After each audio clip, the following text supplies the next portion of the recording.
It was just a year ago that I was approached to ask if I would be willing to participate in this program, and I was totally in favor of it.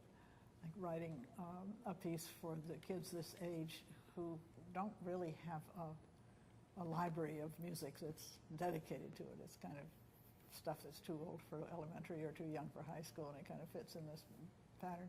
So I thought that was a wonderful idea, and I love to write pieces that are going to be used for a specific purpose. So it fit in all kinds of different trends in my own background. I liked very much the idea that it was going to be collaborative, and I was sent the name of about 4 different schools, and I looked at with disbelief to see that one was in Amherst, which is just an hour from my home. I had thought I might have to commute somewhere far away, and so that was just perfect. And I know of the school. I hadn't met David before. Well, we'd met before, but not really so that I knew you.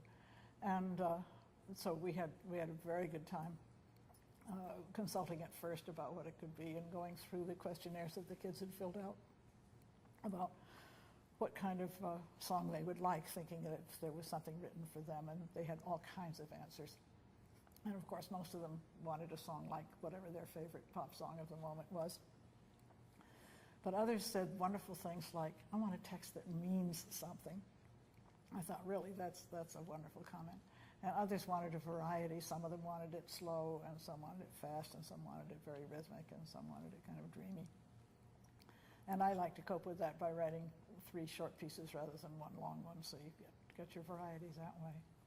And then always the biggest problem for me with any commission I get is finding just the right text, because if I find the right text, then the piece has this sturdy foundation to build on.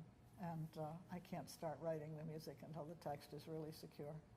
So I looked first at 2 poets who have connections with Amherst, Emily Dickinson, who lived right here, and Robert Frost, and looked at some poems with David and decided that neither one of them had pieces that seemed right for our use.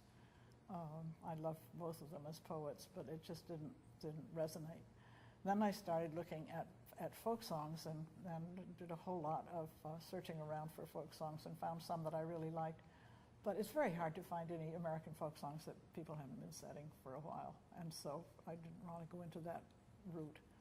And then I went to a source that I've often looked at before, which is Native American philosophy, writings, poetry, and found some texts that I couldn't believe were there. There were sources that I'd looked at before, but when I found that line of the beginning of the first one, what I am, I must become, seemed as if it were just exactly written for this age group. They have so much becoming to do.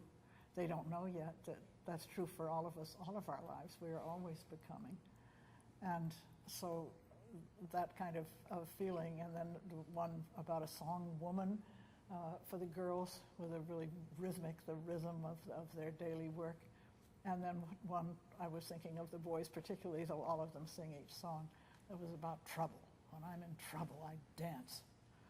And it seemed like such a marvelous solution. It was something positive to do with trouble instead of just yapping about it.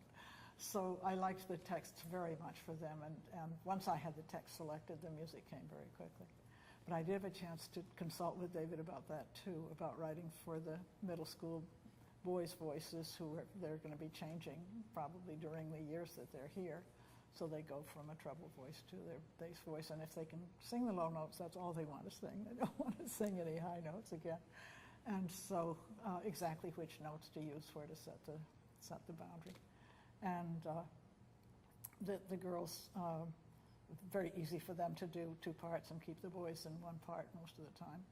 And try to do things that would really speak to them and yet are challenging and yet simple enough so that they could learn it in what was really a fairly limited learning period. By the time I got the pieces done into David, there wasn't all that much time left, so he's done a wonderful job. I've loved the process.